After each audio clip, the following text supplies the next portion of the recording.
Good evening and welcome to the Cover One Roundup. I am your usual host, David Fox. With me, as usual, as well, is my wonderful and amazing co-host, UberHansen. We are here live for what feels like the first time in a long time, and it is a long time because it's been like a month since we've been able to do a live show. I am very happy to be doing this again. Uber, how are you? Yeah, I'm good. I feel like this off season's already kind of starting to fly by a little bit because we're like 2 weeks out of legal tampering. So Mhm. that'll be on us like very soon. I'm excited for that because I don't want to think about the end of the 2023 season anymore. I want to think about the start of the 2024 season. Yeah, I mean, in a different way, I just sort of think of it as like we're literally at the end of February, and I feel like February just started. Like I don't, Okay. I can't comprehend that in my mind. Like Yeah. I understand that the Super Bowl was like a couple weeks ago, and that's always in February. But to me, it's just like, why is it the end of February? I can't make sense of that. But we're here now. We get to do this. We get to talk about this Bills roster. We get to talk about the defense specifically. We get to explore free agency, the draft, all this fun stuff. So, first thing that we're going to talk about is just one little bit of news, and that is the fact that the Bills restructured some contracts to continue their progress towards getting under the cap and being cap compliant. Our wonderful Greg Thompson, our usual salary cap expert, it was funny watching it happen in the group, in our Cover One group chat, where he basically like saw the tweet that the Bills were at like 36 million over, and then he was like, that's less than I remember, probably about 7.1 million less. Off the top of my head, it's probably Ed Oliver and Connor McGovern restructures. And then he looked it up and he's like, yep, those two restructures would be exactly 7.1 million. And lo and behold, a couple, like maybe a half hour ago or whatever, I think it was Tom Pelissero said that they had restructured Connor McGovern. So, follow us here at Cover One. This is literally exactly what we do. Like this is the sort of thing that we get to do. Not for nothing, but we're pretty good at it. Thank you to RJ Melful, one wonderful supporter of the show. Yes, this offseason will be stressful. Biggest offseason in years. Kind of feels like we say that every year. Yeah. And you know what? It probably feels that way every year. It is what it is. It's sort of the nature of sports. You can't live in yesterday, you live in today. But before we get too far into everything, we do have to take care of some business, and that first bit of business is coming from the aforementioned Greg Thompson and his lovely work wife, Erin Quinn. Many people ask us the best way to support us here at Cover One, and that is to sign up to become a Cover One Pass member. That contribution helps give us the access to all the data and information we use to create the content that you love. And I think most importantly, brings you into our community of insiders. It's a great community based on Slack. I know a lot of people don't want to be on social media anymore or be in on those conversations. We bring all of it to you right in our great community of educated fans. And most importantly, you get access to our content creators. Even better than that, everybody loves merch. You get awesome t-shirts, a cool decal, and a letter from the Cover One team signed directly to you. All for $60. That gets you the entire season, next year's free agency and draft. $60. Click the link in the description. Cover One Insider. Become one today. Thank you to Greg and Erin for their impeccable work on that ad read every single week. It is spectacular. Frankly, the fact that they're willing to do that every single week at the exact time that I asked them to do it is pretty impressive. They are the consummate professionals every week. The other group of consummate professionals that we need to talk about is, of course, those people at Underdog Fantasy. Folks, we understand the season's over, and maybe you won some money. Maybe you didn't. But whatever happened, you could still go to Underdog Fantasy. Go think about next season. Think about who you want next season. Set that lineup. If you use the promo code COVER1 when making your first deposit, then they will match that deposit up to $100. That is a free $100 in free play when you use the promo code COVER1. Sign up today and start winning today.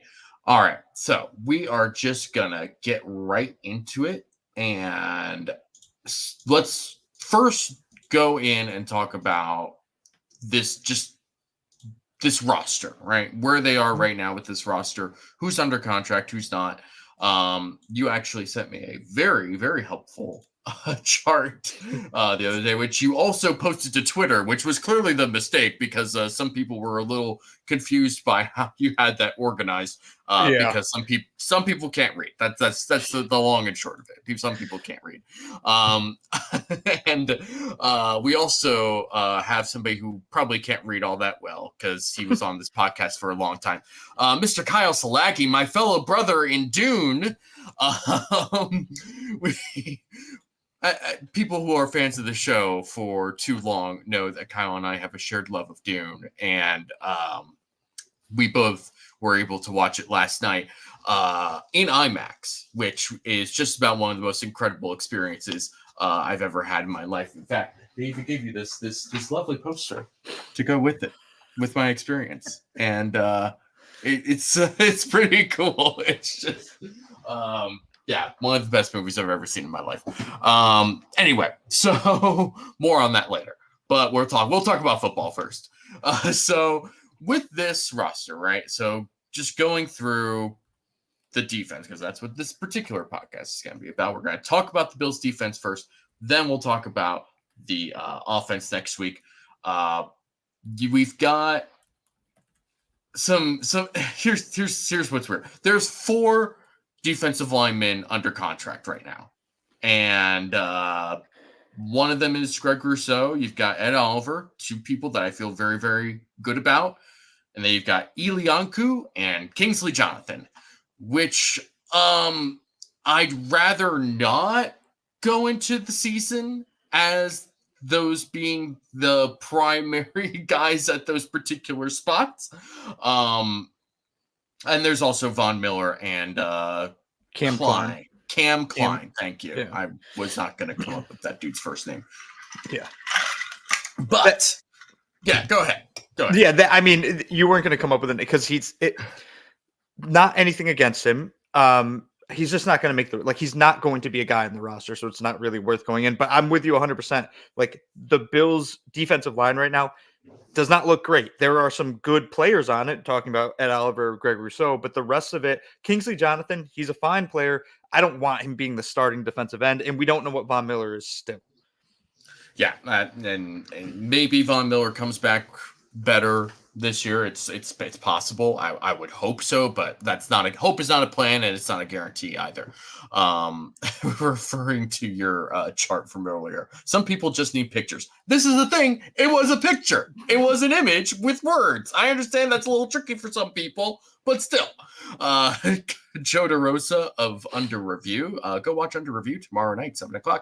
Cover Dune, Duned Up with Dunebert Dunson and Dune Fit Fonts. I am stealing that. I'm telling you that right now. I've seen the original Dune, but not the remakes. Go watch Dune Part 1 from 2021. This is when it came out, I think. And then go watch Part 2 because it's incredible. So this defensive line, something's got to happen here, and we'll get a little bit more into this, obviously, but this is something that I feel like is going to require both draft picks, maybe multiple draft picks, and free agency help. There's too little on this defensive line that's under contract right now, and one of them is a soon-to-be 35-year-old edge rusher. You got to get some other people under contract. You can't have this be the core right now. And Oliver, great. We love Ed Oliver. This podcast has always been a big supporter of Ed Oliver. Greg Rousseau, another really good player. He, maybe didn't have the season that everyone wanted him to have, but he was also, I believe, playing through some sort of foot injury, and I believe that was reported on by banged up Bills at some point during the season. It's just like at a certain point, you got to be able to have Greg Rousseau healthy and see what he can do. Because I think Greg Rousseau, bare minimum, is a very high level run defender. and he's coming along as a pass rusher. I think every year you see improvement from him as a pass rusher.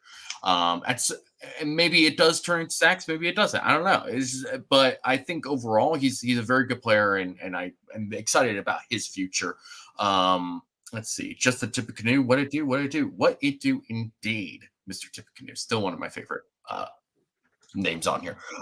Roy Collins also says, do y'all want DaQuan Jones re-signed? So first of all, it's re-signed, not resigned. Re-signed, it requires a hyphen. So keep that in mind when you're reading tweets and tweeting yourself out there.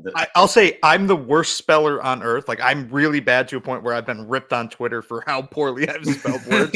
The one thing that I make sure I get right is resigned. And that's nothing against Roy, because I've made that mistake years and years ago, and I got ripped so bad on Twitter. I was like, I'm never doing this again. So I will double, triple, quadruple check when I spell that word. And it's the one thing I can kind of go after people about, because, like I said, I can't spell to save my life, so people can rip me every single day for my spelling. Roy says, tell that to autocorrect. You know what? It gets us all, man. We get it. We understand. But to answer your actual question, do we want DaQuan Jones re-signed? Yeah, I mean, I do. I mean, DaQuan Jones has been a good player through his NFL career. He's been in the NFL a long time. I think his last 2 years in Buffalo have just proven that some guys just age really well.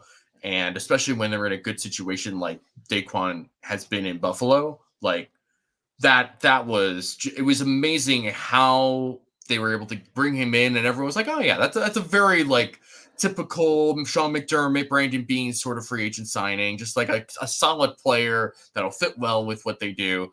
And he just completely blew it out of the water with how well he played in 2022. And then just to start 2023, my goodness, he was good. He was so disruptive, so incredibly good. It's a shame that he had this season ended early. Obviously he came back late. Just it was clearly not the same, even though he was playing at a decent level. It just wasn't the same, and that's understandable. It's tough to come back from, what was it, a torn pec, right? That was what it was. Yeah. Mm-hmm. So it's tough to come back from that in a single season, in a couple of months. It's just hard, and especially for a defensive lineman. Yeah, you may not think of it, but football being the sport that it is, that you can't just get away with I just won't use that particular muscle or whatever. It's like, that's not how this works, right? Like, especially for linemen, right? Like, you're engaging, you're using your arms and your chest muscles to stay engaged. You're using the supporting muscles underneath with your legs to keep stability, and it's just like everything works together. You can't not use something or say like, oh well, I can kind of operate like this. It's like it doesn't work. It's tough to come back from that, and I applaud him for trying to do so and trying to help this team make that push in the playoffs. It just didn't quite work out the way that everyone wanted to, which is a shame. But yes, I want DaQuan Jones re-signed. He's a good player, and I think he's got a good couple of years left. Even if it's just like a 1-year deal, I'm good with that. That at least gives me some relief in terms of okay, there's somebody on this roster who I feel comfortable in that spot as a day one starter. Yeah, and that's something Brandon Beane does, right? Like, he rarely goes into the draft with major holes on his roster, and there's a very clear hole right now at that one defensive tackle. Like, Eli Ankou, solid player, good practice squad guy to have in case of emergency, not a starter in the NFL. DaQuan Jones is a starter, even at the age, I think he's 32, going to be 33 next year. I might have that a year short. I just wonder what the contract will be if the Bills do bring him back. And I wouldn't be surprised if the Bills want him back. I wonder what his market would be outside of Buffalo. His average salary on the 2-year deal he signed with Buffalo 2022 to 2023 was $7 million a year.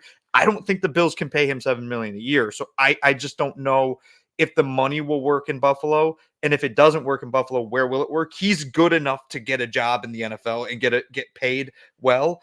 will he get what he wants? I don't know what he wants, but yeah, I would love to have DaQuan Jones back because then I'm comfortable at least with my starting defensive tackles, and then we can fill in that rotational role behind him with picks, with really vet min contracts that kind of round out that defensive line. Yeah, I think that there's we'll get into more free agents later. There's some interesting options in free agency. The top level guys just aren't going to be available to the Bills given their current cap situation. I just think that but there are some guys that are available that would be interesting and worth taking some shots on. We'll see how that all shakes out. As far as edge, I mean, I don't know if there's anything more specific you want to talk about with edge or whatever, but it's basically the same story. Yeah, I think the big thing, right, is Von Miller. Like we don't. He wasn't going to be the Von Miller we wanted him to be this year on the field. I think we were hopeful maybe that towards the end of the year he'd pick it up and we'd see those flashes again. Mm-hmm. And I will say there was a play or two, but that was a play or two way too short, where you kind of saw that flash from Von. I hope an offseason of training and him coming back next year, we get 70% at least of what he was in 2022. If we get that version of Von, even 70% of it, I'd be comfortable with Rousseau and Von as your primary edge rushers, but they still need more there, right? It's not going to be what they have on their roster right now. And the good thing is they have 37 more spots that they can fill prior to the 90-man cutdown, which is in mid to late August. Yeah, it's you're gonna have to, again, going back to kind of how we started this, like this is not going to be you just go into free agency and pick some guys and you round this off. This isn't just like you need to get a draft pick super high. Like they're not in a position to just like have somebody that they draft that's going to be a plug and play guy on the defensive line. You need to dip into both pools and see what you can get out of there. Going back to some of these comments, Carl Tommen, we thought that we were in a rough place and we're going to have to let most free agents walk, and just hoping to be able to get DaQuan back in the fold. With $30 million increase in cap, do we get Jones and Floyd back? I think that Jones seems more likely than Floyd. Floyd, I was always surprised lasted in free agency until after the draft. That still didn't make any sense then, and it makes even less sense after the season that he had with the Bills. We mentioned this, or at least I mentioned that. Maybe you did. I don't know. Let's say we're a team, Uber. It's on one of us. It's both of us. So we mentioned on the NFC overview for the coaching cycle that with Raheem Morris now in Atlanta, that's a place where Leonard Floyd could end up. They still need an edge rusher. They still have a good amount of money despite how much they spent last offseason. They still have money available to them where they could bring in somebody like Leonard Floyd. That to me seems like the most likely landing spot for him because they'll be able to afford him, whereas the Bills probably still won't. I think when you're looking at the increase in cap, right, that was sort of unexpected. It's not so much about, oh, well, now we can bring everyone back. It's more like, okay, we don't need to kick the can down the road as much as we thought we had to. We don't have to push the debt back even further. We don't have to go full New Orleans Saints on this season. So I think that's more what that's about, or at least that's how Bills fans should probably view this particular increase in cap. Is not, oh, we have so much more money to spend, we can bring in this, we can do that. It's like, just hold on and realize what they probably want to do. So that would be my read on that. Let's see. Zach of all trades. So you're telling me these guys aren't robots and can't designate what muscles to use? My days ruined. Unfortunately, they are not Transformers. As cool as that would be, and now I'm just thinking about robots playing football. That would actually be kind of cool. Not as fun, but it would be kind of cool. RC3 says, mark my word, Xavier Thomas in the fourth is going to be a steal. We will get to draft talk at certain points. Obviously, throughout this offseason, we'll talk about this a little bit more later in this show. So we'll get to guys. We promise you that. Let's see. The Trek reviewer. Imagine if the Bills re-sign DaQuan Jones, use him on some first and second downs, then draft Devondre Sweat to put next to Oliver on third down. I'm into that. Again, we'll get into some guys later. Yeah, it's gonna be interesting. Just the tip of canoe. Can Josh Allen play edge? I know one Josh Allen who can play edge, but he is probably getting franchise tagged by the Jaguars. Let's see. The truck reviewer also says, do you think Vaughn would take a pay cut so his friend Floyd can come back? Probably not.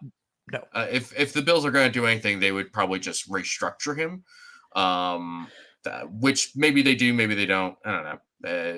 We'll see what happens. But Zach of all trades again, never go full New Orleans Saints. I cannot think of a statement that I could like post at the beginning of every offseason to just throw out there and agree with more. Never go full New Orleans Saints. The New Orleans Saints treat every offseason like your friend who's just in a mountain of credit card debt. Like, oh, I could just get another one and use that to pay off this one, which is good because like that means I get the miles in this one. I can get cash from that and pay off this card. And just don't, never do it. Never do it.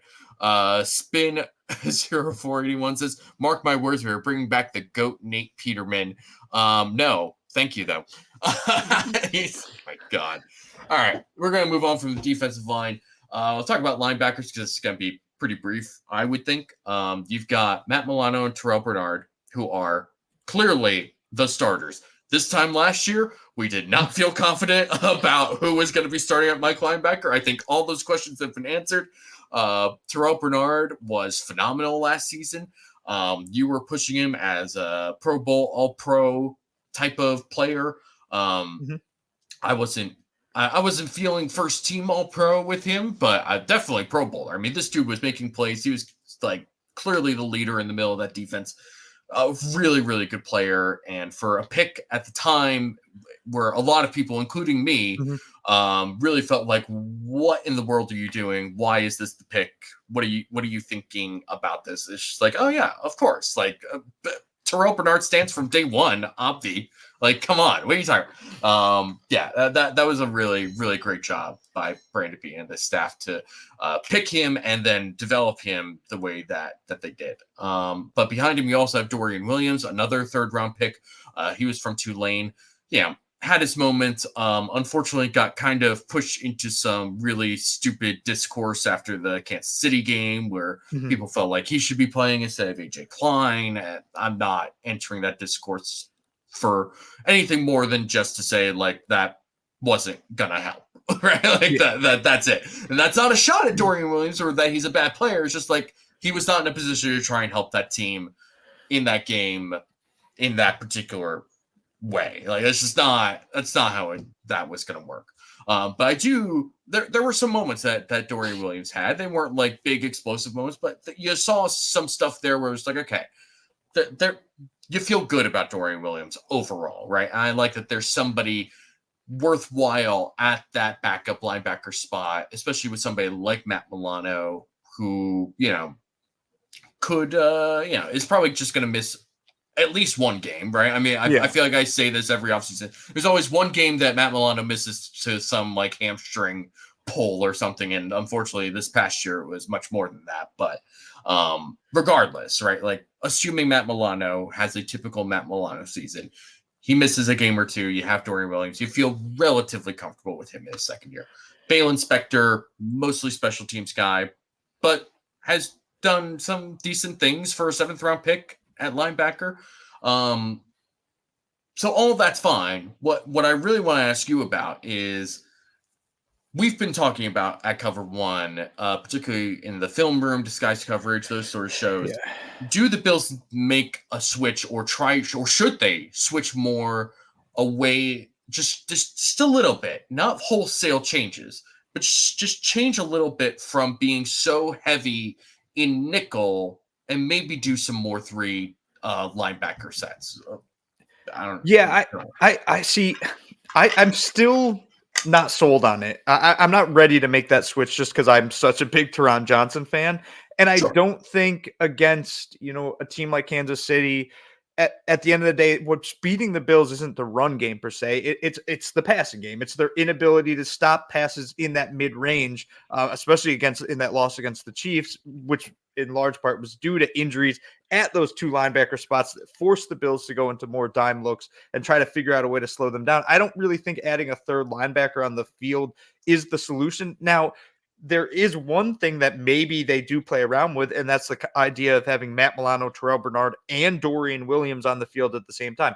Maybe there's something there. They're all athletic. They all can shoot down and stop the run. They all can drop back and pass. Dorian has to probably refine his abilities in that pass game, where Terrell Bernard fully refined it. Matt Milano was a stud against the pass. I think that Dorian is kind of going through the same arc that Bernard went through, right? You mentioned how when Bernard was originally drafted, a lot of Bills fans were like, what the hell is going on here? It was the same thing with Dorian Williams. It's like another third round linebacker. I don't know if Dorian will crack the starting lineup this year, but I think we'll see him more. I don't know if that means we see him more in base defense. I still think they're going to be nickel heavy, but this foursome at linebacker you just brought up, Matt Milano, Terrell Bernard, Dorian Williams, Balin Spector, I'm good with that. Like, I think that's a solid foursome at a linebacker. You might add a late round draft pick and stick him back there as a special teams guy that can kind of learn on the fly with these guys. But of all of the defensive levels, right, whether we're talking about defensive line, linebacker, and DBs, I'm the most comfortable with our linebackers right now compared to DBs and DL, which both have kind of issues and questions.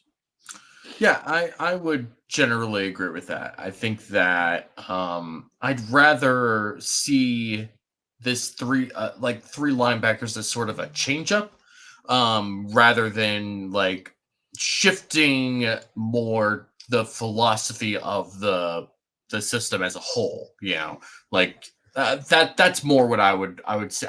I'd rather see three linebackers on the field and guys that specifically can cover. I don't think three linebackers is more an attempt to like stop the run, because like you said, Taron Johnson already does a great job doing that, especially from his nickel spot.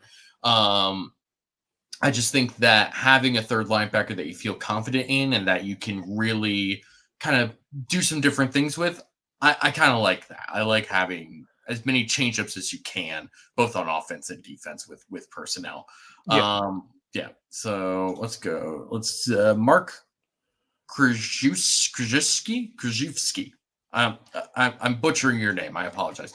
Gentlemen, I see the Bills re-signing Jones, Epinesa, Dotson, Jackson, and Ty Johnson. I see extensions for Dawkins, Douglas, Taron Johnson, Brown at minimum. That's not unrealistic. I think Epinesa is probably on his way out. I think a team.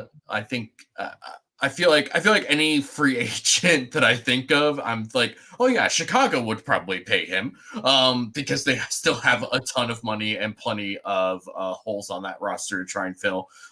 They traded for Montez Sweat in the middle of last season, traded a second round pick, and that was a big deal because it was like, this is a guy that you're gonna have to give an extension to. Like, that's why he wants out of Washington, and you're giving up a second round pick for him.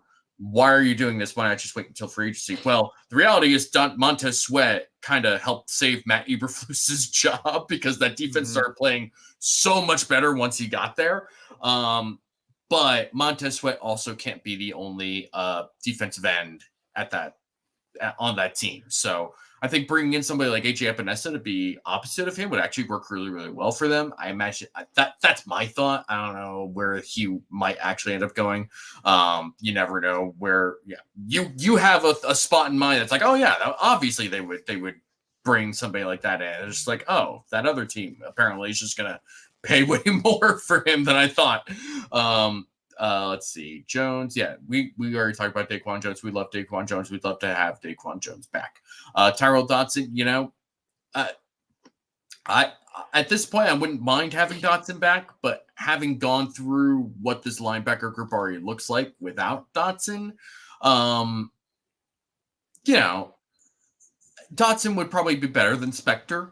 I think, given the way that Dotson played last season, I think that's a very reasonable thing to say. Dotson was really, really good against the run last season, still struggles in coverage. I think that's just the nature of who he is. That's just part of him as a player. I don't think he's ever going to be great in coverage, and that's fine. When you're able to find something that you're like really good at, and for Dotson, that's playing the run. Yeah, and he played it well last season, so I wouldn't mind bringing Dotson back for relatively cheap money, but we'll see what happens. Dane Jackson, maybe. That cornerback room is already pretty crowded. I wouldn't, and in my mind, you can never have too many corners in today's NFL, but depends on what Dane Jackson wants and where he might end up going. I could see another team giving him like a halfway decent contract somewhere else for a couple of seasons or whatever. That would be my thought. Ty Johnson, I'd love to have Ty Johnson back as running back 3. Extensions for Dawkins, sure. Douglas would be nice. Taron Johnson got an extension 2 years ago, I want to say, right? Yeah, and this is his last year of that extension. There you go. So that's an interesting thing to consider. And Spencer Brown. Let's talk about this. First of all, do you have any other additional thoughts on these other guys before we get to Spencer Brown? I'll just quickly go through them. Epinesa is going to get paid somewhere. He's going to get a lesser treatment to Bryce Huff, right? Bryce Huff's going to get paid from the Jets. Epinesa is going to get paid because they both flashed. The Bills just can't afford him. I think Epinesa goes somewhere else, plays relatively well. Tyrell Dodson, like you, would love to have him back in the idea that he's a backup linebacker for the Bills. I think that some other team is going to see what he did on the field for a significant amount of time this year and offer more than $2 million, which is probably around where the Bills would be. As for Dane Jackson, I love Dane Jackson. I think he's a not very good. He's a good cornerback that I can plug in on. I can put him on the field and I can be like, we'll be okay with him if he's filling a guy's, injury, what have you. I don't know what his market will be outside of Buffalo. I do know that the Bills corner room right now is kind of flooded with talent, but at the same time, they're flooded with talent. They're flooded with questions as well. So I don't really know where Dane will go. And like you, Ty Johnson, like give me him back as RB3. He was pretty damn good this year in that role with the Bills. Yeah. I don't want to get too deep into Spencer Brown because we'll talk about him next week for the offensive preview. Tune in next week for the offensive overview. But just to kind of keep it short, I would be a little dubious about extending Spencer Brown right now. But if you feel confident in him moving forward as a whole, yeah, I wouldn't mind extending him necessarily. If that happened, I would be fine with that. But me personally, I'd be more willing to just be like, why don't you stay healthy another season and see what we can do? Any other thoughts beyond that? Yeah, he has that, like, there's like some back injury history with him that's a little concerning at his size at right tackle. I'll say he played really well this year, to a point where I would be pretty comfortable having a long-term deal with a guaranteed healthy Spencer Brown. At the same time, though, like, let's say this is kind of where the Bills are going to roll the dice and play the lottery a little bit, right? You don't pay him this year. He plays on the contract a year. He's going to get paid next year if he balls out this year. If he plays the same way he did last year, this year, he's going to get paid in the offseason, and he might price himself out of the Bills. If the Bills pay him now, they can kind of lower that ticket price and maybe get him on the Bills as a starting right tackle of the future for a relatively cheap deal in comparison to the elite right tackles in the NFL. But those injuries are a real concern. And again, at his size, because he's an absolute behemoth, back problems, man, I have back problems and I'm probably a foot shorter than him, and my back hurts me all the time. And I'm not trying to shove 300-pound defensive ends away from my franchise quarterback. All good points. Yeah, it'll be interesting to see what happens there. Moving on to defensive backs. So let's start with corners. You've got in the slot, Teron Johnson, second team All-Pro. You've got Saron Neal. Those two are going to be on this roster. Teron Johnson might get an extension. We'll see what happens there. Saron Neal is the core special teams player. That they're not going to move on from him. They love Saron Neal here. At corner, on outside corner, you've got Russell Douglas, who they traded a third-round pick for to get from Green Bay during the season. Christian Benford, Trey White, coming off an Achilles injury, and Kyer Elam, along with Jamarcus Ingram and Kyrian. I think his name's Kyrian Kyrian Brown. Brown? Okay. Yeah. Again, somebody whose first name I was never going to guess. Yeah, a very crowded corner room. A good corner room when they're healthy. But right now, that's sort of the question, right? Because if Trey White is back, he's cornerback 1. And I don't think that's a discussion. Having him with Rasul Douglas is a very intriguing thought in my mind. I really love the idea of having a healthy Trey White and a healthy Rasul Douglas on this team at the same time. It's very, very cool to think about. How realistic is that? I don't really know, because coming back from an Achilles injury is not easy. And I don't know where it's not that I don't think that Trey White can't work back from an Achilles injury. That's not what I'm trying to say here, because he worked back from that ACL injury. And you saw at the beginning of this year how good he looked. Yeah. But it's just, it took time. And it took time for him to come back from that ACL tear. Maybe this is it happening a little bit earlier than his ACL injury is better. Maybe it doesn't matter that much. I don't know. It all depends on what he's able to do, how he's able to sort of tackle this mentally, because I know that from like a physical therapy standpoint, he's going to do all that stuff, right? Like there's no question about like his dedication to wanting to get back on the field. It's just a matter of overcoming those mental hurdles, right? That's the tricky part. That's always going to be the tricky part for these sorts of injuries. As far as Benford and Elam, I mean, both in the same draft. Elam was a first-round pick. Benford was a 6th-round pick.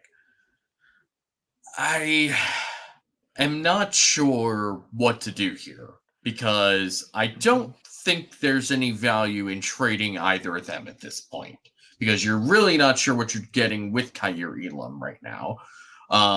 But he's talented and athletic, and if you're shifting a little bit more towards man coverage as opposed to zone coverage, cool. I like that, and that plays into Kaiir Elam's skill set a little bit more. With Christian Benford, he seems to be somebody that just fits into this defense and is in the right position and plays with good technique. Like, this is just a good, solid player. Don't get rid of good, solid players, especially when they're cheap, right? Like that. Yes. That's the thing. Christian Benford is completely outplaying his contract right now, because the 6th-round pick is getting pennies on the dollar essentially for what he's producing at that position. Yeah. I don't know how you would sort out this quarterback room, but it's tricky. There's so many questions here. So I'll start with this. There's 3 guys I'm comfortable with, and the third's going to be a little bit surprising. There's 3 guys that I know what to expect from them. I know what I'm going to get, and I know what I expect the Bills to do with them, in a sense. Teron Johnson, he's going to be the Bills' nickel corner. He's at times the Bills' best player on defense. Like, he legitimately has games where he is the best player on that side of the ball. Yeah. Christian Benford, I know, is a starting caliber corner in the NFL. I know he can start at corner for the Bills. I know he could probably go to a lot of other teams and be a starting caliber corner. Whether or not he fits as a starting caliber corner with a healthy Trey White and Rasul Douglas is another question, but I'm comfortable with Christian Benford will be on the roster in 2024. And the last one is Jamarcus Ingram. I'm probably a little higher on the Jamarcus Ingram than most, but he's my Dane Jackson this year. That's what he is. He is my backup guy that I can put on that 53-man roster. And lo and behold, if one of those corners gets hurt, I can trust Jamarcus Ingram to step in and play well enough where I think the Bills can compete. Everything else, Kaiir Elam, Rasul Douglas, Trey White, I don't know what's going on. Kaiir Elam, I don't know if I trust him on the field. I know in that who was it again? The Steelers, right? Yeah, he stepped onto the field against the Steelers in the playoffs, and the first thing he does is make a massive mistake, and then on the very next play, he intercepts a pass in the end zone. That's the Kaiir Elam experience, but I don't like that experience all that much. I don't like that Deron Bland style, that Travion Diggs style defense where it's like live and die with this one player. That's scary to me. Kaiir Elam actually might excel in Dallas, but I don't know if he will excel with Buffalo. Trey White, I think you kind of hit the nail on the head. It's the mental part of this. The ACL injury he spoke about and said that was the first time he ever had to deal with a serious injury, and it was hard mentally to deal with that. Yeah. And then shortly thereafter, he tears his Achilles. I don't know where his head is. Is he at a spot where he really wants to come back and play in the NFL, or is he kind of getting to a point where he's like, these injuries are piling up, I don't know if I want to do it anymore? I don't know where his mind is. If he's set to come back, he's coming back. Like, he is going to be a stud when he comes back. If he's not all in, I could see Trey saying, this is enough for me. And then Rasul Douglas, the weirdest thing was that Steve Tasker thing last night, right? Like, Steve kind of alluding to the idea that Rasul Douglas isn't a part of these plans, and in which case the Bills aren't going to cut him outright. There's no you would trade him. Like, there's value there, and you could take his entire cap off the books. But he's a very good player. Like, he was legitimately all pro caliber when he was on the Bills. That's how good he was. He was a game changer. I just don't, there's so many questions here, and I need one thing to happen. Like, I need one decision to be made, and the second that does, it starts to clear up everything else. But for right now, I guess it's kind of a good problem to have that we have so much talent at this position. I think that our two starters are on the roster right now. I just don't know who they are. Yeah, I think that's a good way of putting it, honestly.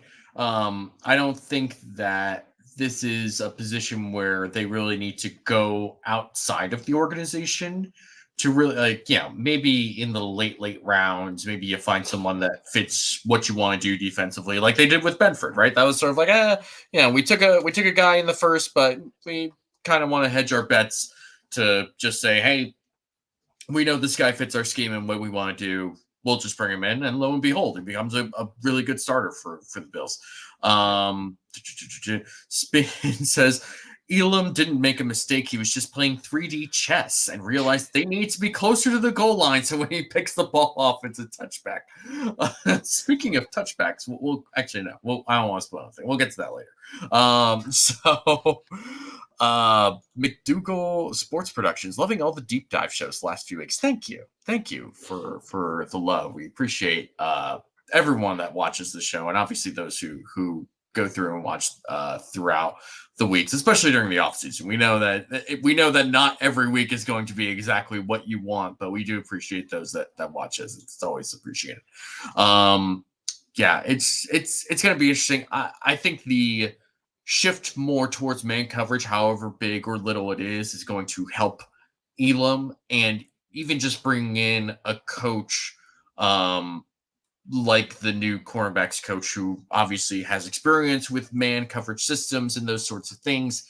Like, even just having someone like that will probably help Elam at least feel a little more confident and feeling like when he gets on the field, he'll be able to do what he needs to do and make plays, and that's what matters. Confidence is a huge part of being a defensive back, honestly.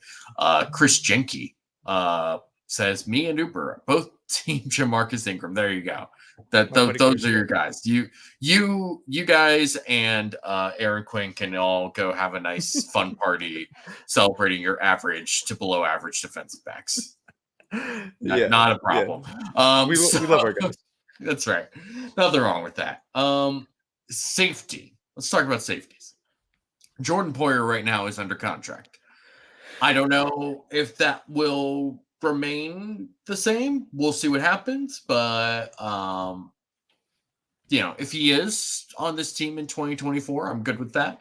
At free safety, though, based on some posts that were made after the season was over by him and his wife, it seems like Micah Hyde is out of Buffalo, which is a shame, but not unexpected either, right? I think that people kind of got the sense this was probably going to be at least his last season, if not him and Poyer's last season together with the Bills. So it's going to be tough replacing him. Right now you've got Damar Hamlin there and Kendall Williamson. Yeah. So not exactly who I'd want starting or even in a backup role. Damar Hamlin, he had his moments in 2022, obviously before his whole thing with, I don't even know how to describe that, tragedy. He didn't die. Yeah. So, I mean, he Yeah, did, but he didn't. So, before that happened, Damar Hamlin was playing at a decent level. He brings a ton of energy whenever he's on the field. He sprints to the ball wherever he's at. Like, I wouldn't feel great about having Damar Hamlin as the starting safety in 2024, but it could be worse than Damar Hamlin. I don't know. I feel okay with that overall. Yeah, so the safety, I wouldn't be surprised if there's 2 starting safeties not on the Bills roster right now. I'm with you on Jordan Poyer. I'm comfortable with Poyer is on the Bills. I also wonder what the Bills are looking at with Poyer and thinking right now. So he's 33 years old. His cap hits about $7.5 million. If they move on from him, they save $5.5 million on the cap. Here's the thing with the NFL and the NFL being a business. Regardless of how much the fans love Jordan Poyer, and I literally wrote a piece about Jordan Poyer and how much I love Jordan Poyer. So that's coming from me saying this. If the Bills might be looking at this saying, if we cut Jordan Poyer, who cost $7.5 million, who's going to pay him more?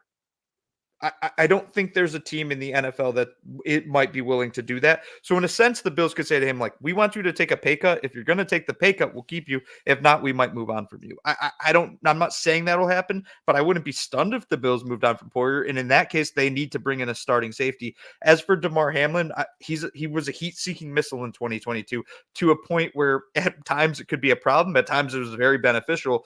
I think that might still be there. He actually made a couple good tackles in the playoffs on special teams that I was like, all right, yeah, there you go, Damar. I don't know if he's what the Bills will want at safety in 2025. I wouldn't be surprised if Buffalo goes and drafts a safety and signs some veteran player. This is a position group that I think needs some retooling this year. I wouldn't be comfortable with both Damar Hamlin and Jordan Poyer being starters for this team in 2024. Yeah, I think that's fair. And Jordan Poyer's driver says, pumped for Poyer. Can't imagine why. Just Typical News says, I thought after Benford's rookie season, maybe he could have groomed him to move to safety. However, he's turned to a good corner, so can't go that route now. I mean, you still could, but I probably wouldn't at this point. I mean, you have somebody who's in a position and, is good at that position.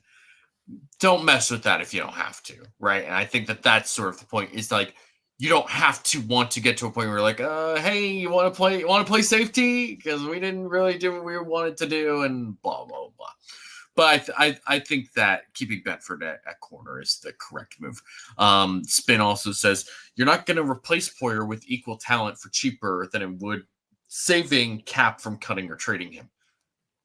Probably, right? I mean, the looking at this safety market right now, it's going to be the guys that you feel like would be better are going to be so much more expensive. Like, way more expensive. And actually, this is the perfect transition. Let's just jump right into we're gonna shift now. We're gonna talk about potential free agents to bring onto this team to replace who the Bills might be losing. So let's start at safety, okay? Since we just started talking about safety, why not just keep it going? So looking at I'm on overthecap.com right now. Which is a great website for looking at cap space, contracts, et cetera, et cetera.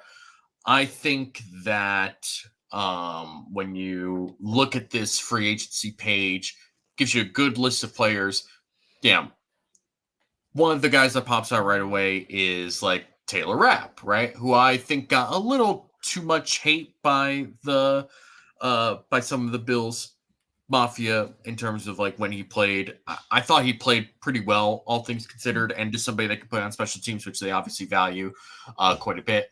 I know that the guys at the Air Raid Hour, in particular, David Tilt, brought this up on the salary cap show. Alohi Gilman from the Chargers is somebody that the guys like Eric and Anthony have really been kind of interested in since he came out in the draft a couple years ago.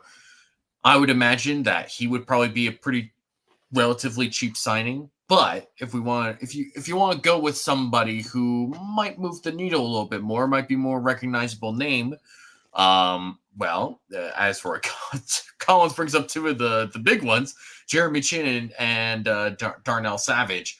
So Jeremy Chinn's interesting because Jeremy Chinn was a very, very good player as a rookie and in his second year, like a very good player. Last couple of years hasn't really been the same. I don't really know what's happened with Jeremy Chinn because I don't pay attention enough to Carolina Panthers football because I don't want to be more sad about football than I already am.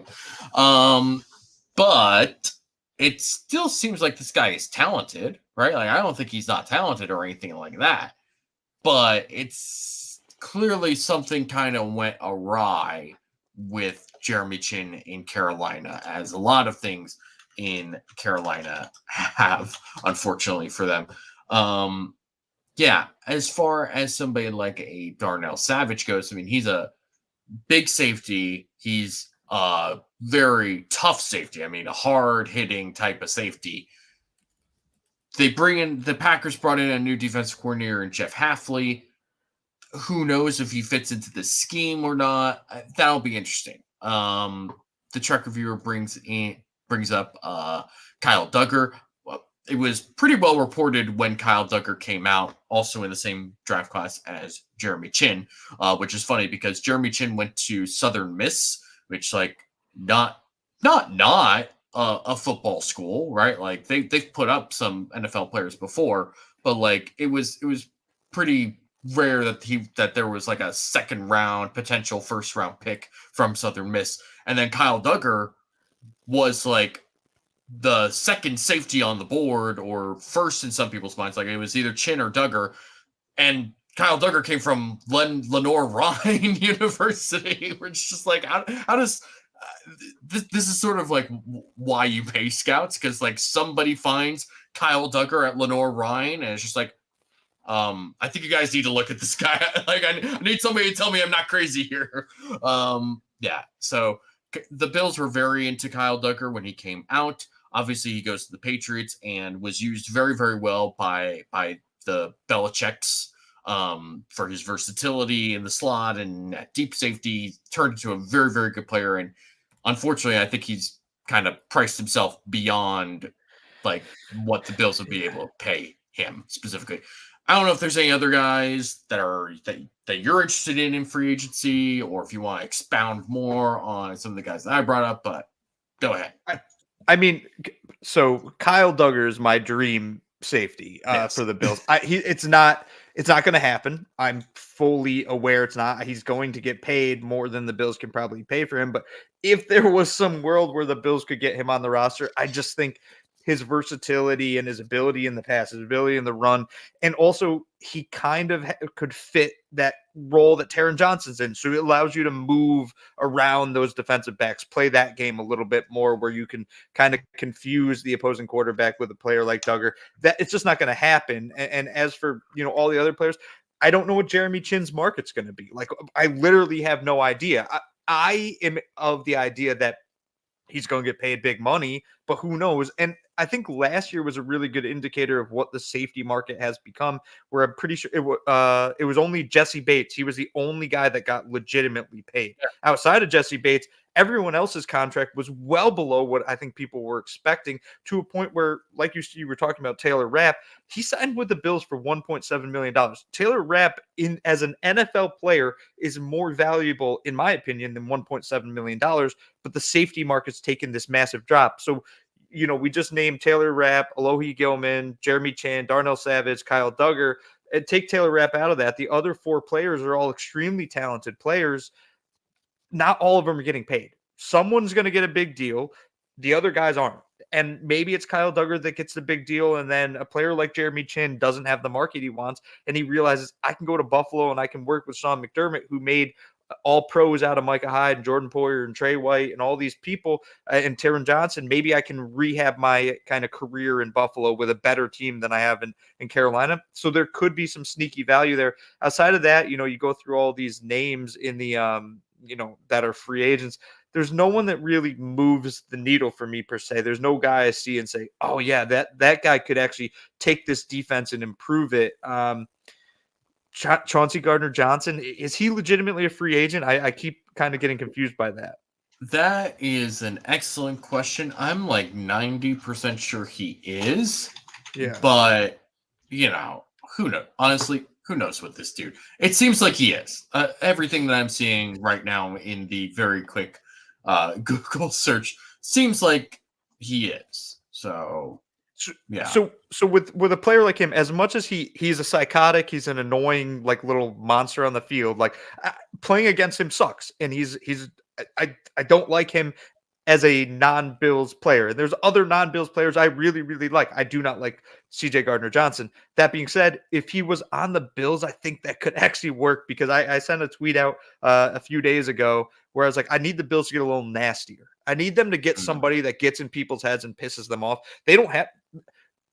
Can't think of a guy on the Bills roster on that defensive side of the ball that is annoying, like really pisses people off.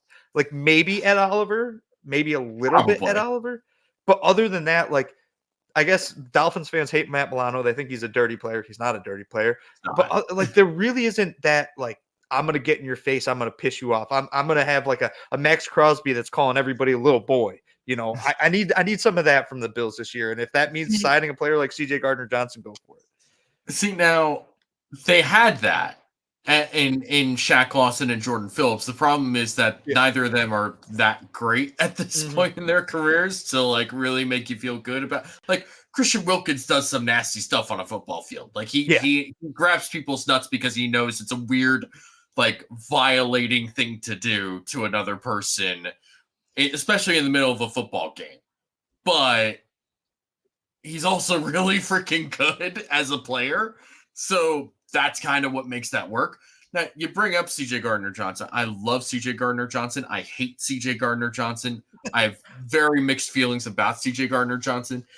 One thing is very clear, though. In his, let's see, we've got 5 seasons as an NFL player.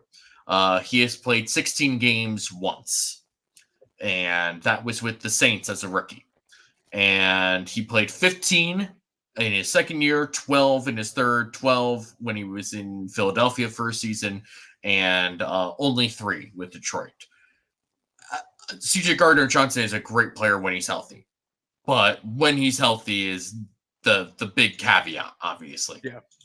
So I like the idea of CJ Gardner-Johnson. I also kind of am curious as to like how him and Sean McDermott would get along. That's man, cannot think of two very opposite people.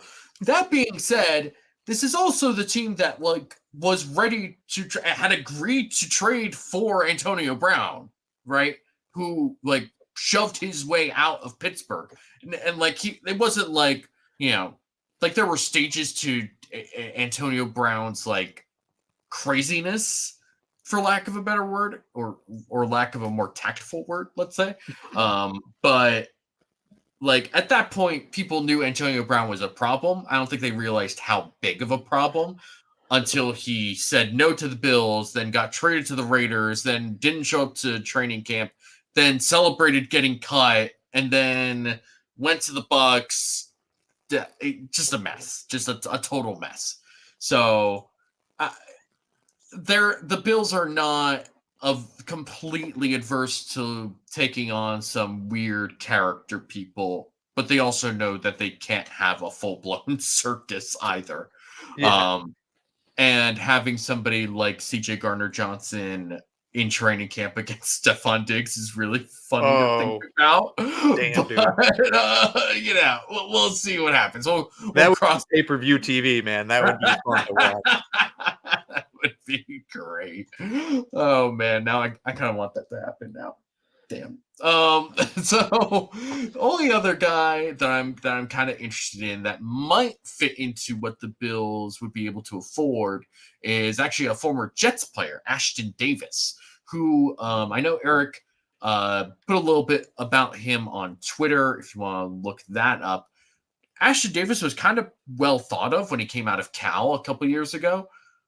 I'd be interested in Ashtyn Davis. I think he's had some solid seasons with the Jets, nothing spectacular.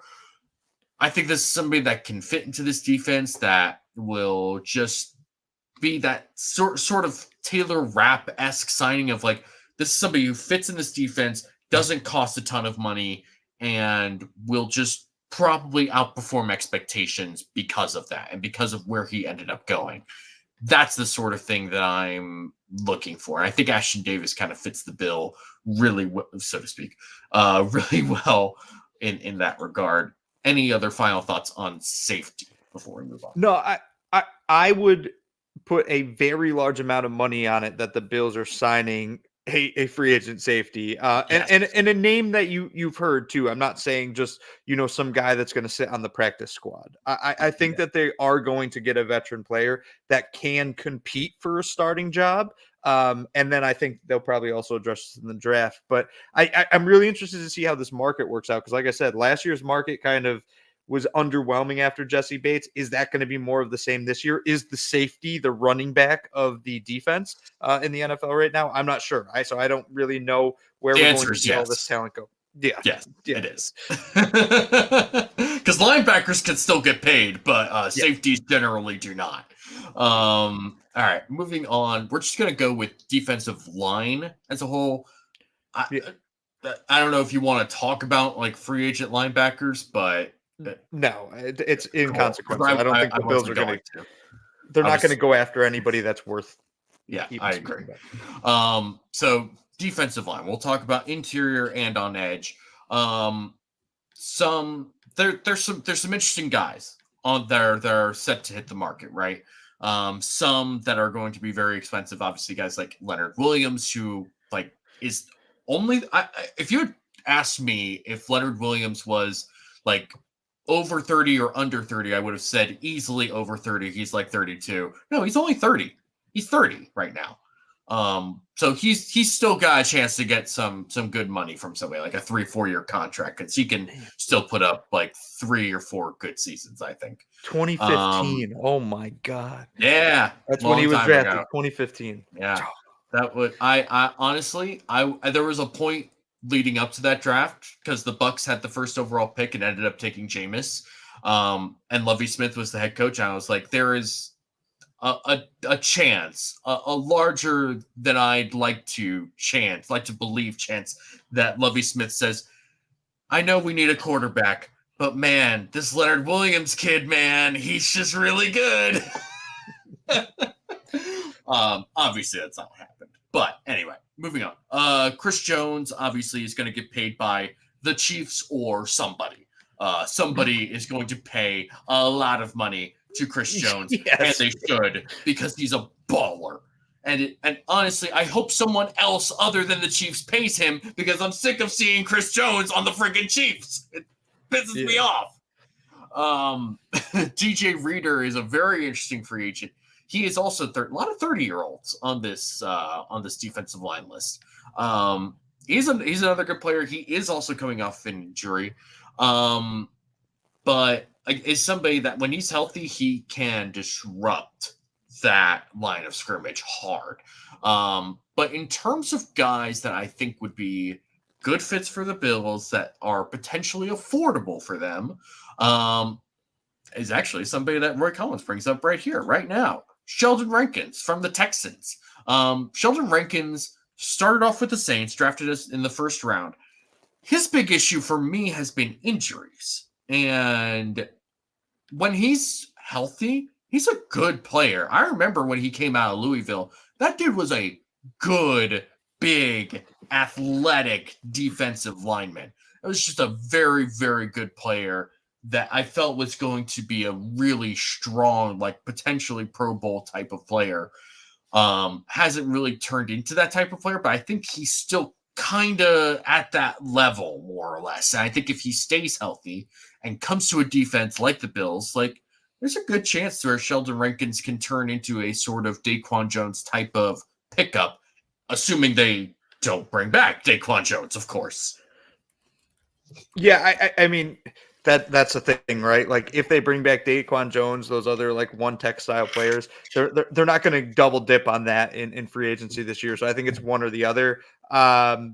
Who would I want, Sheldon Rankins or DaQuan? I'd probably just say DaQuan off the top of my head because Sure. I know it's a known commodity in Buffalo. But Sheldon Rankins, it wouldn't hurt to add him either. I totally agree. I'm very interested in Sheldon Rankins. It'll be interesting to see where he ends up.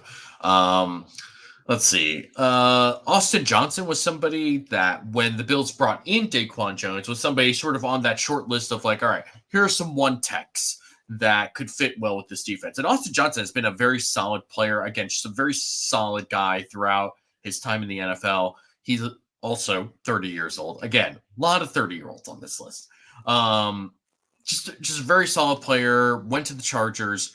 Yeah, that whole defense was kind of a mess, and I don't think one single player is to blame for that. That's more of just a failure of that staff and that front office for assembling and putting that together and not coaching it up the way it needs to be coached up. Austin Johnson, I think, still has some good years left in him. He, again, is one of these guys where it's like, if you're not going to bring back DaQuan Jones, bringing in Austin Johnson would be a pretty good substitute. Right, like this is somebody that I could easily get on board with. Yeah, I mean, I'll throw a name in the ring too. Yeah.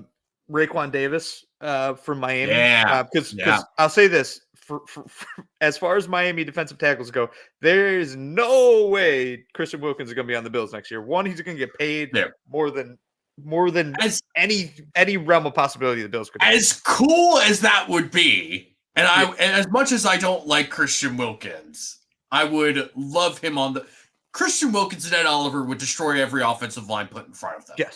Yes. There's no doubt in my mind about that. That would be one of the most insane pairings of defensive tackles since like Kevin and Pat Williams on the Vikings. Like that would be just ridiculous. Yeah, go on. Well, I also think so. Obviously, people know Josh and Wilkins spat. I think Josh would say sign him today if Christian Wilkins wanted to come. And like I said before, like I want a little more nasty on this defense. If Christian Wilkins was on the Bills, I guarantee you Bills fans would quickly change on the idea of him, grabbing and cupping other guys' balls. Like they wouldn't care at all anymore, nor would I particularly care all that much either. So, but it's not going to be Christian Wilkins. So if they can go get a player like Raekwon Davis, who is a behemoth. He's 6'7", 325. You stick him in the middle of the line, whether it's run or pass. If it's pass, he'll get his hands up and hopefully bat down a couple balls. If it's run, he should be stacking two defensive linemen and freeing up, players like Terrell Bernard and Matt Milano. Raekwon Davis, I think, would be a solid addition. I don't think his price is going to be crazy either. Yeah, that's a very sort of one of these under the radar kind of bargain bin. This is and exactly where Brandon Beane tends to live in free agency, right? Is that sort of second and third tier level guys of just like, hey, we feel confident in you. We like what you can do.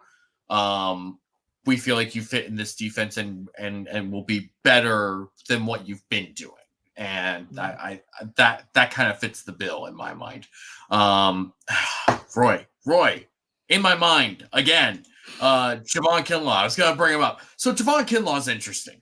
He's a first-round pick, almost a top 10 pick. A lot of people really like Javon Kinlaw. Hasn't really done much in the NFL. And he was kind of raw coming out of South Carolina. Has had some issues. I don't know what Javon Kinlaw is going to cost. It might not be much. And maybe Javon Kinlaw looks at the market and realizes he's not going to get a ton of money, looks at the Niners and said, hey, you know what? I'm already on a Super Bowl team. Whatever they want to give me, I'll take. Maybe that's what goes. But Kinlaw would be an interesting sort of, I don't want to say reclamation project, but kind of basically what it is. Yeah. As long as you're not depending on Javon Kinlaw, I would be interested in signing Javon Kinlaw. Was he the one that had that spat with that San Francisco reporter that was always on him and almost fought the reporter in training camp or something? Do you know what I'm talking about? Couldn't tell you, which kind of makes me feel like that's not who it was. Okay. I don't want to put any, dirt on Kinlaw's name. There was some player on the 49ers. There was some defensive lineman, or maybe it was a linebacker who got in. Maybe it was Dre Greenlaw. I'm not sure which one. But yeah, Javon Kinlaw, like I was just on Spot Rack, and maybe their market. Maybe it was. Hold on. No, it was I'm Kinlaw. I'm looking this up. Hold on. According to this is in 2022. San Francisco, this is from NFL.com. San Francisco 49ers defensive lineman Javon Kinlaw had a verbal confrontation with a local reporter Tuesday night after calling into the reporter's YouTube channel. Dude, yeah, watch it. You got to watch it. Oh, boy. Oh, Greg good, Cohn. I know Greg Cohn. Oh, man. Jeez. Yikes. That's, that one got bad. Ooh. That one got bad. Yeah. That's rough. So who knows? So Reclamation Project's probably a good one with Kinlaw, I'm going with Reclamation Project now. Yeah. Sorry, dude. He's gonna call into the show now. He's gonna call into the Roundup. He's gonna come after us. But his calculated market value, and Spot Rec usually doesn't hit this very well. Their calculated market value, but they only have him at 5.4 million. I think the Bills could foot the bill for 5.4 million if that's what it costs for a player like Kinlaw that has that high upside. Will they do that? I'm not sure if he kind of fits what they're looking to do from a personality standpoint, let's say, after that whole spat with that reporter. Yeah, I would tend to agree with that. As far as edge guys go, the Dolphins released Emmanuel Ogbah. I don't know how much he fits in this defense, but then again, I probably would have said the same about Leonard Floyd last year. So I'm all for Emmanuel Ogbah as just another rotational type of defensive end. Randy Gregory kind of fits into that same sort of mold as just like a pass rushing type that you can rotate in. One guy that I'm gonna keep my eye on because I've really loved him since he came out of the draft years ago is Carl Lawson, who, again, a lot of injuries throughout his career, had injuries in college, has had injuries in the NFL. But when he's healthy, my goodness, this dude can get after it as a pass rusher. Just a really, really good player when he's healthy.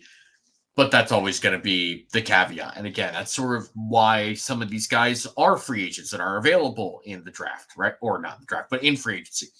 Like, some teams aren't willing to say, hey, you're somebody that I want to commit to because you've got issues with injuries, and it's tough. It's tough to commit to a guy that has that sort of problem because it's not something you can really, completely alleviate. It's not like, oh, you were just being misused by this coordinator or whatever. Let's bring you in here. We'll know how to use it. Like, that's an easy sell.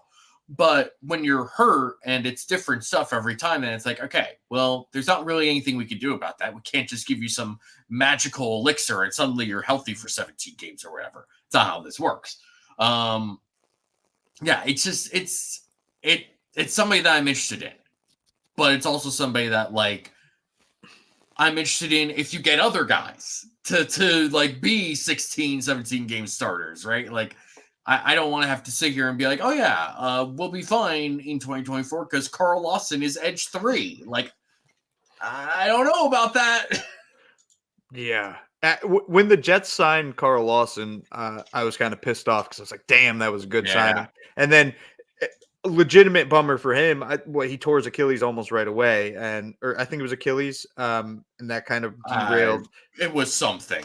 It's always basically derailed his kind of career with the Jets, and he, now as a free agent and years older. I don't know how much he has left in the tank, but as a rotational piece, if he wants a cheap deal, it wouldn't hurt.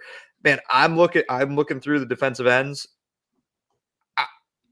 The Bills are going to draft the defensive end in the first 2 days of the draft. After looking at this, I'm like, there's no one on the open market that the Bills can afford that would do enough for me to be comfortable with the idea that Von Miller might not be it anymore, and we need a legit second option outside of Greg Rousseau that can get after the quarterback from the edge. Dante Fowler, does he have anything left? Man, I don't know. There's really just not much here from an edge rusher. I'm not much of a Fowler guy. I think Eric and Anthony kind of are. I'm not. He is who he is. I'm not. I don't know what I'd be willing to pay for. Hey, listen, Jerry Hughes is out there again. Bring back Jerry. I'm just throwing it out there. I'm not saying it. People are saying it. One guy that I think could be interesting, even if it is just a 1-year deal, is Brandon Graham from the Eagles. He's just been a very actually if there was another player like Jerry Hughes in that he gets a ton of pressures but not a ton of sacks, it's Brandon Graham. Brandon Graham has been a very good player for the Eagles. And his rookie year was actually with Sean McDermott in Philadelphia back in 2010. And I don't know how much that matters. Maybe it does, maybe it doesn't. But Brandon Graham is also 36 years old. It's probably not a guarantee that he even wants to play in 2024. Yeah. So we'll see what happens with that. Roy Collins also brings up Jadeveon Clowney. I like Jadeveon Clowney. I wonder how much money he wants, because that's basically the main reason why he plays football, which is why he's bounced around to as many teams as he has throughout his career. So I get the feeling that the Bills, with their current cap situation, are not going to sit there and give a bunch of money to somebody like Jadeveon Clowney. That's just my guess. Patrick Tangway, I don't know, something like that. Says James Houston from the Lions. Is he a free agent? I'm actually not sure. Yes, he is. He is a free agent, but he's an exclusive rights free agent. I don't know specific details on that. They exclusive. I think they'll just basically re-sign him. I think that's what the exclusive rights is. I think the RFA. Actually, I'm having my producer look. Ask your producer. Yeah. Okay. An exclusive rights free agent is any player with less than 3 accrued seasons and an expired contract. If his original team offers him a 1-year contract at the league minimum based on his credited seasons, the player cannot negotiate with other teams. So, in all likelihood, he's back with the line. Is basically what that means. Chris Janke, just like 5 seconds too late. Exclusive rights free agents have to re-sign with their teams if the team offers them a contract. Thank you. And he also literally the message above that said what I was about to literally say, is that the more I look at this defensive end market as it currently stands, the more I expect the Bills to, for the most part, wait and say, we'll wait till after the draft. We'll wait till contracts drop a little bit. People's value drops a little bit. And we'll also wait till we see which players on which teams get cut. Because there's more players that are going to get cut as this lead up to the draft, lead up to free agency. I'm sure there's some names that at the time of them getting cut will be like, hey, he could fit with the Bills. And every Bills fan will do, the classic it's that bird meme, the mine. Every single free agent. Yeah, that's Bills fans. And I expect that with Lockton Tomlinson just got cut by the Jets. I wouldn't be surprised if somehow there's Bills fans that are like, yeah, great backup guard. Like, let's make him a backup guard. No, he's not going to be backup. No, he's not. Patrick says, sorry, guys, didn't know he was an ERFA. Neither did we. And we also didn't know what ERFAs were, so no need to apologize for We all learned together. That's right. That's part of the process. Do you have any final thoughts on defensive free agents before we get into potential draft guys? I think, each offseason since even before the Von Miller signing, I think we've gone into the offseason saying there's no way they're going to sign a big market guy. They can't afford the contract. Don't expect it. And then the first year I remember doing that, then all of a sudden Von Miller gets paid to $200 million. It's like, okay, okay, Brandon, you found that money in that banana stand. This year, though, I legitimately don't expect any contract close to $10 million. Like they just can't afford it. And I think you kind of brought it up earlier with the increase in cap. I really think that to Brandon Beane is him being able to say, I don't have to restructure this contract. I don't think he looks at it as, oh, I have $12 more million to play with. No, I think he looks at it as, now I don't have to kick the can further. So a player like Von Miller doesn't need to be restructured. A player like Stephon Diggs might not need to be restructured. You can kind of sit on that money and be like, we can move off these contracts if we have to next year. We'll eat it right now for that ability.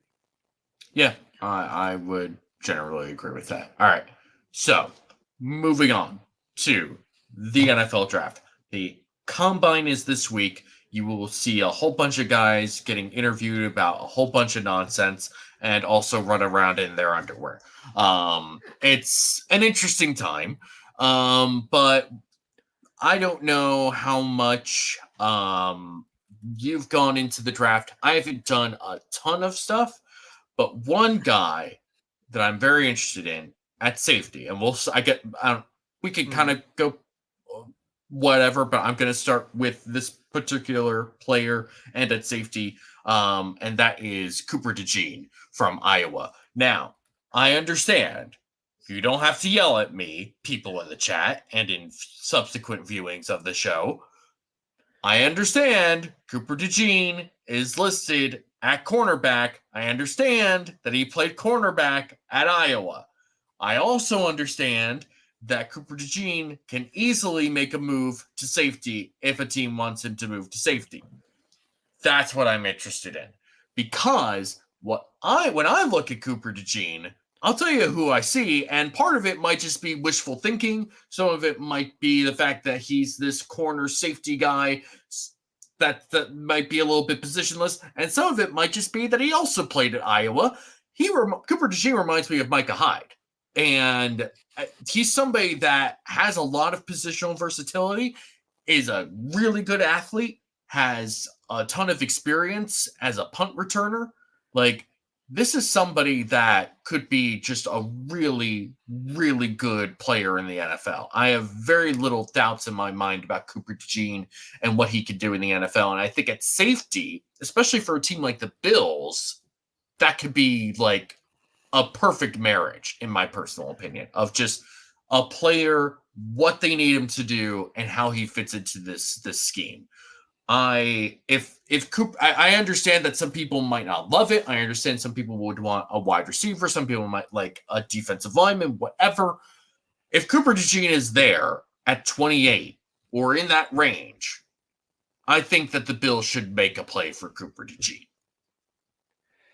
Yeah, so I haven't dove too much into the draft, but I have heard his name mentioned a lot. The second you compare somebody to Micah Hyde, you can guarantee that I would be all in on said person. Then you bring up punt return.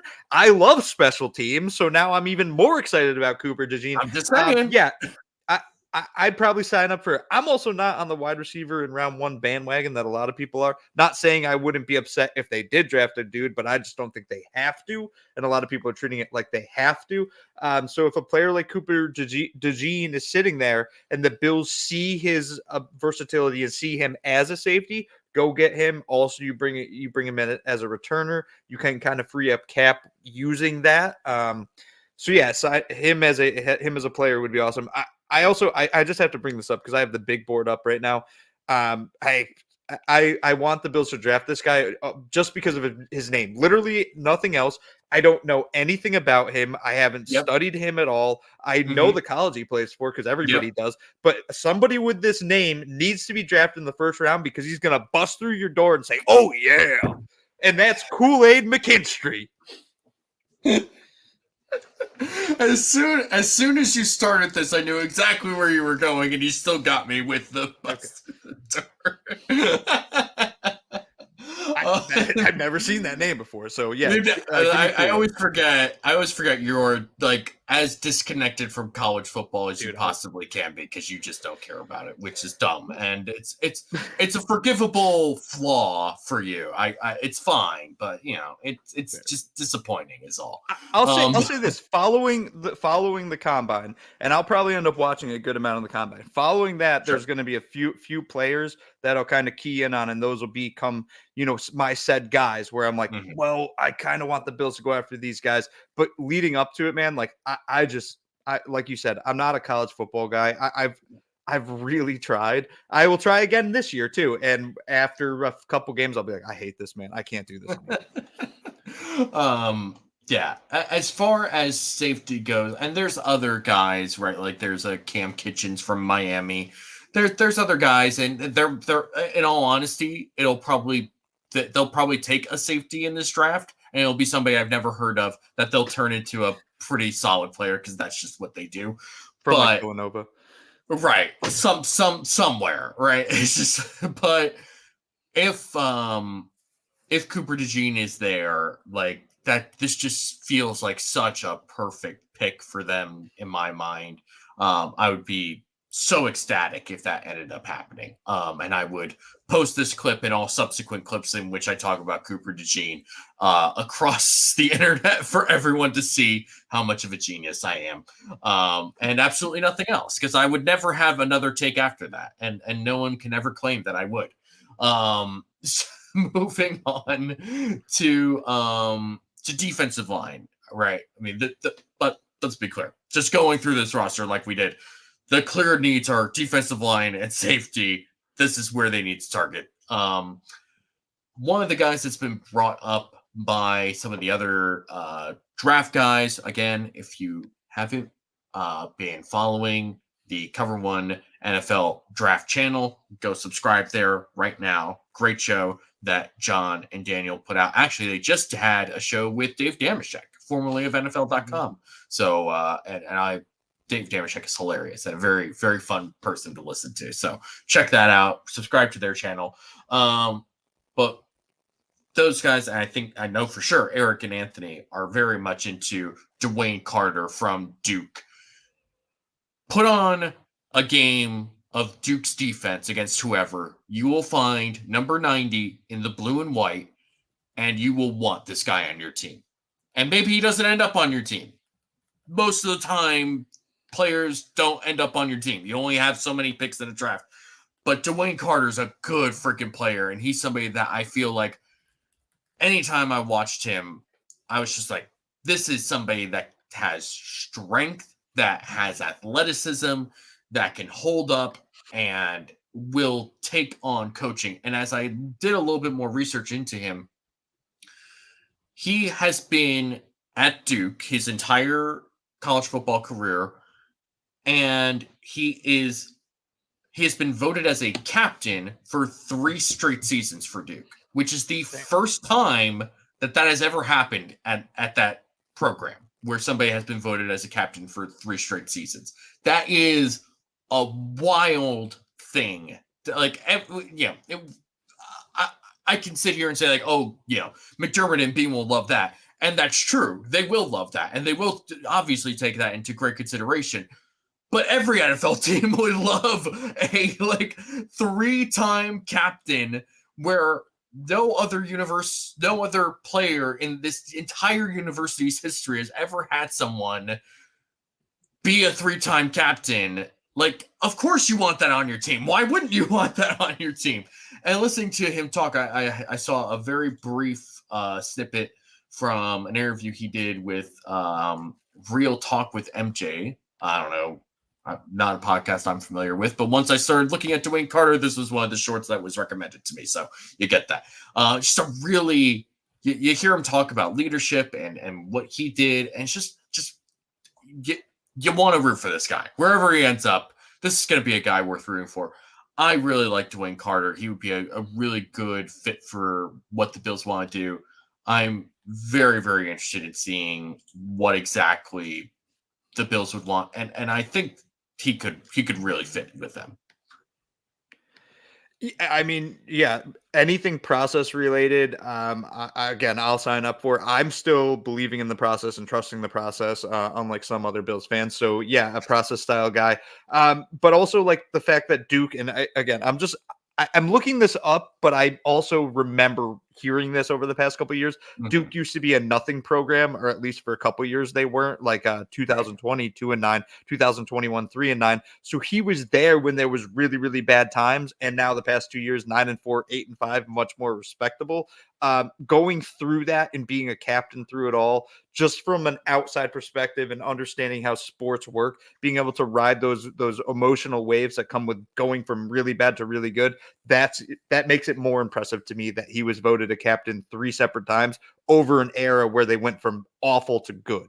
I think that's important as well. Yeah, this is somebody that's like I'm very much in on. I don't know if he will necessarily be on the radar. I assume he will. It's at some point or another for them. And I don't know if he'll be available to them. Maybe he lasts until the second round. I don't know, but definitely somebody that I want to keep my eye on and be very interested in. There's other guys like Byron. Really, both Texas defensive tackles are very, very interesting and could fit with this Bills defense. And that is Byron Murphy the second, and oh my God, I literally Devondre Sweat. That's right. We already talked about him earlier. Yeah. Somebody brought him up. I want to say the Trek reviewer probably did. Yeah. Both of those guys. I'm good with either of them. I remember watching them in the playoffs, and Texas defense is not great, but those two guys were clearly like NFL type players. So yeah, I'd be very interested in either of those two Texas guys. Other than that, I looked a little bit at Javon. Oh my gosh, what is this dude's name? The Illinois defensive tackle. Jer'Zhan Newton. It's a very strange name. I gotta. There we go. Jer'Zhan Newton. JER'Zhan. Jer'Zhan Newton. He's interesting. Slightly undersized, but I don't want to overemphasize. He's like 290 something as opposed to 300. So it appears slightly undersized. Whatever. That's not really a big deal. They play a very sort of. It's a different style of defense at Illinois, and obviously, different defenses happen all across college football. There's way more variance in schemes and whatnot. Texas obviously runs a sort of odd scheme because they're in the Big 12 now in the SEC or whatever.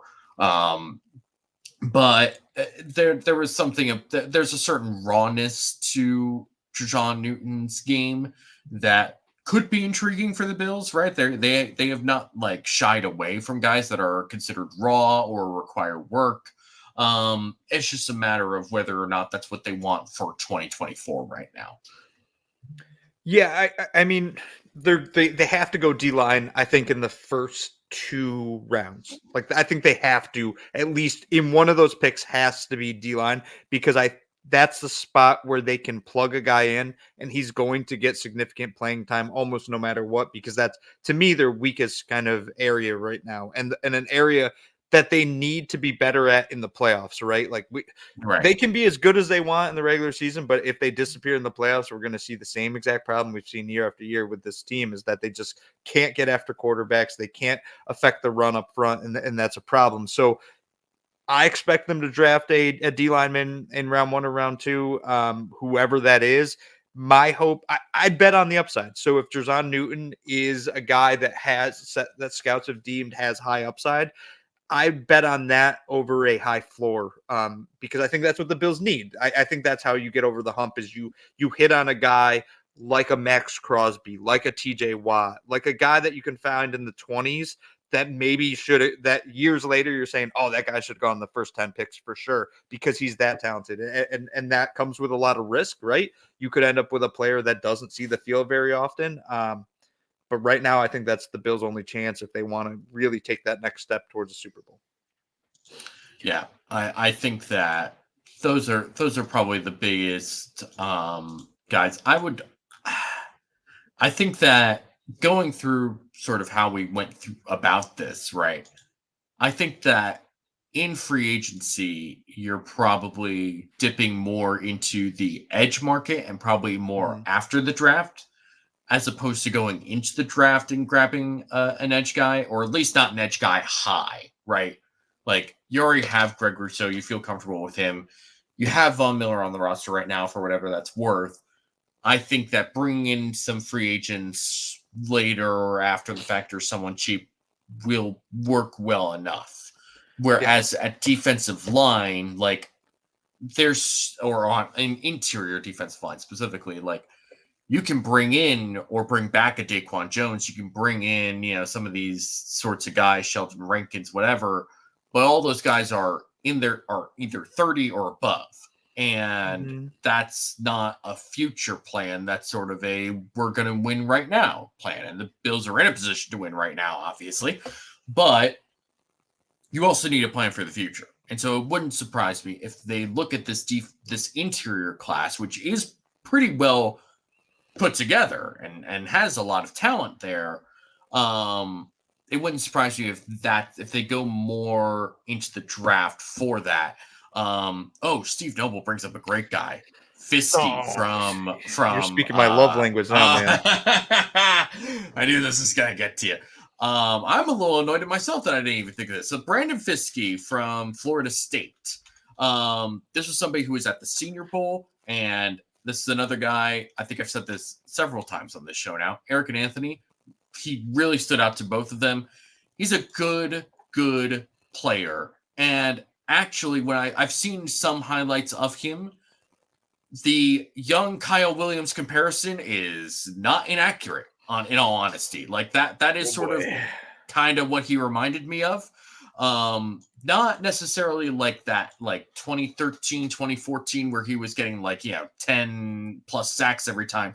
But like when Kyle Williams' first really good season was 2009, and in 2010 he got into the Pro Bowl because he was the only good player on a very, very bad Bills defense.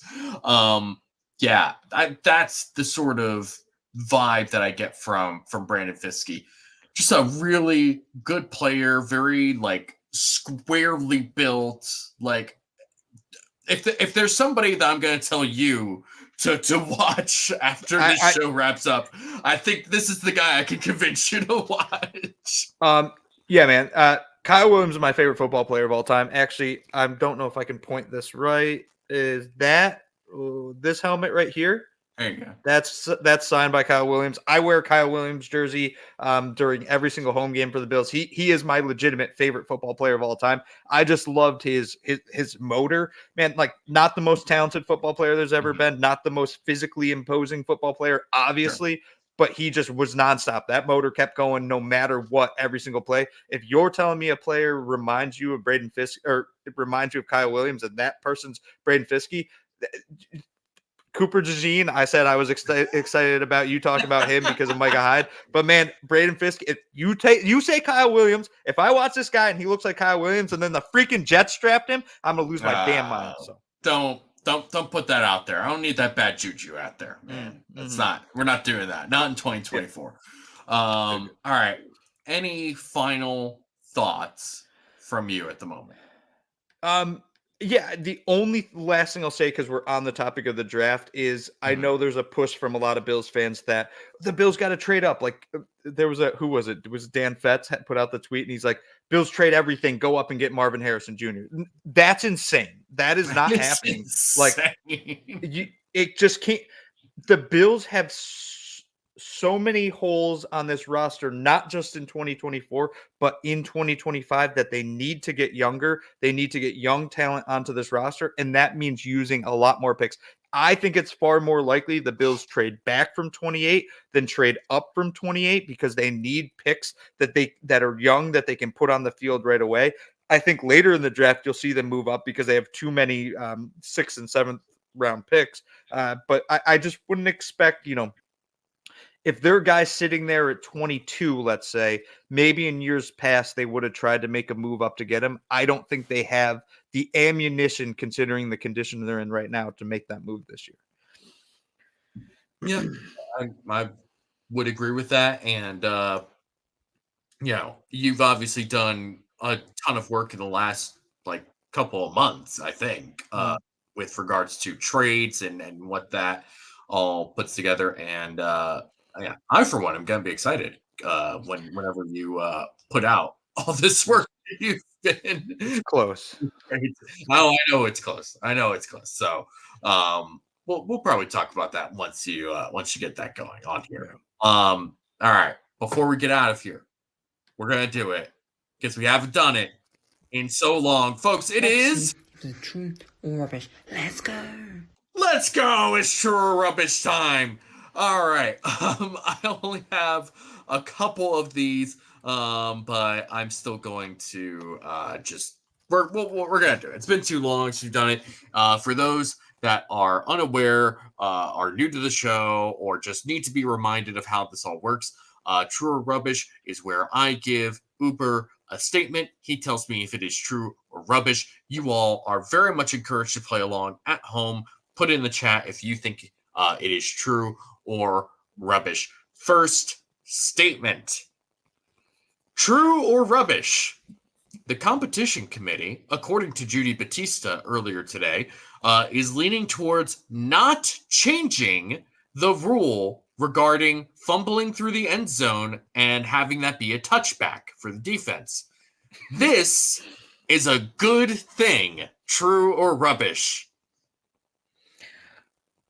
I'm going to say true. This was true all after all. Can't believe it. It was true. That is the correct answer. Go on. You can find a tweet from me probably 3 months ago, sometime in November, December, where I'm like, this is the dumbest rule ever. I freaking hate this rule so much. And I did not change it because of the Bills-Chiefs playoff game. I changed it because I actually like the chaos of it. I think that the chaos is fun, and I realize I sign up for chaos whenever I can. So yeah, don't change this rule. It's fun. It's chaotic. It's weird. The NFL needs a little weird, and that rule is quite weird. Here's my thing. Here's my thing with this rule. I've always been in support of this rule because, first of all, it's like one of the only rules that actually benefits defense as opposed to offense. True. So True. In general, I'm okay with that. Also, like, people get all up in arms. Oh, well, why should it be brought back as a? Why should it be a turnover? Why should it be a touchback? Blah blah blah blah.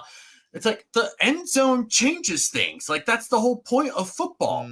Like, why is getting tackled in the end zone a safety for 2 points and then the other team gets the ball back? Like, why does that make any sense? Where does 2 points come into play here? Why? Like, nothing about that makes any sense. You don't hear anybody pissing their pants about that. But for some reason, we all just lose our freaking minds whenever this happens in a football game because somebody just wants to get that touchdown on 1st and goal instead of on 2nd or 3rd and goal. Like, that's all that. Like nobody cares if this happens on 3rd and goal or on 4th and goal, right? Like, who cares? Like, that you had your opportunity there. It's almost always because it's on 1st and 2nd and goal or something like that. It's just like, come on, like, get over it and understand how the rules of football works and protect the ball. That's your job. That's part of it. Yeah. Like, not to be the old man yelling at the cloud or whatever, but like, do your job. Jordan Poyer's driver so far is the only one participating. Everyone else participate. This is fun. I'm demanding that we have fun here. But yeah, he also says true. Moving on to the second statement. True or rubbish? I don't know how controversial this is, given all that we talked about in this, but true or rubbish, defensive line is a bigger need than safety for the Bills. Oh, man. True. Oh, this going was true. All after all. Can't believe it. It was true. This is admittedly a little bit of a cop-out just because I put defensive line instead of like interior and edge or whatever, but go ahead. You have your reasons. Yeah, I the reason I say that, I think that Sean McDermott can make a safety. He can create one. Whether that be Kyer Elam or Christian Benford or Jamarcus Ingram. Like, I trust that Sean McDermott can go create a safety. I don't trust that he can turn Eli Ankou into a starting defensive tackle. So I need a defensive tackle. I can live with what the Bills have on their roster being capable of playing safety. I think that's fair. I think that, obviously I have my own draft crush on Cooper DeJean, but like I said, I mean, like, in all likelihood, they won't take a safety that high because they can just grab one in the later rounds and just say, hey, you'll be a perfectly adequate starter in the NFL. And that's sort of what this team has built themselves around. That's kind of how Hyde and Poyer came here, not as draft picks, but as, sort of cheaper free agents that no one really thought that highly of, and turned them into all pros. I mean, that's what they did here. Jordan Poyer Driver also says true, and Roy Collins also says true. Trenches first, always a good rule to live by. All right, final statement. This is more for me than it is for you. It's okay. Okay, I'm worried about true or rubbish. Dune Part 2 will earn more money and win more Oscar awards than Part 1 did. For context, Dune Part 1 earned $434.8 million and won 6 Oscars at the Academy Awards. So this is an and? It has to do both? Yes. Rubbish. That is rubbish. Coward! All after all. It was all rubbish. 6 Coward. It's going to make more money. 6 Oscars is a very big number. 6 Oscars is a lot of awards. I don't know if it'll hit that. Dune Part 1 only made $400 million. 434.8 million. Yeah. Well, Dune and Part part 2 of that is because they decided to do like a dual release in theaters and on HBO Max, because this was like right after COVID. They were still kind of unsure about like how many people they would be able to get into theaters, as opposed to now where it's like, this is sort of the movie to go to, at least in my mind. Obviously. Go see Dune March 1st. Help break records, folks. Yeah. I've okay, I'm going to keep my opinion to myself on Dune. No. You have your hot takes. Go spit it out. I watched Dune Part 1. Obviously, I watched it at home. I didn't watch it in theater. Sure. This is years ago now. I was so excited for it. I'm not a Dune guy. I didn't watch Dune Part, the original Dune. So I was like, all right, I'm going to get in. I love science fiction too. Yeah. I fell asleep. I couldn't do it. And then I tried it again, and I started dozing off, and I'm like, I got to fight through it. And I watched the whole thing. I'm like, dude, I got no idea what the hell's going on here. Like, this movie it just doesn't do it for. I don't know what it is. I'm going to try it again. And I'm going to watch Dune Part 2, and I will give it a legitimate shot. I just think Dune might not be for me, and I feel like that's not a good thing for our relationship. It's very possible that Dune is just not for you. It is sci-fi, but it's really fantasy and sci-fi clothing, right? Where you have a lot of warring houses and mysticism and spiritualism in it. So, I understand if it's not necessarily your thing. It's fine. I'll find a different co-host. We've got a deep roster at Cover One. We'll be down. I'm kidding. Well, I will say to resolve this tiff before it gets going, Shogun gets released tomorrow. So that is true. That is a very good point. You see, we're back. It's fine. We're totally cool. All right, folks, thanks for tuning in.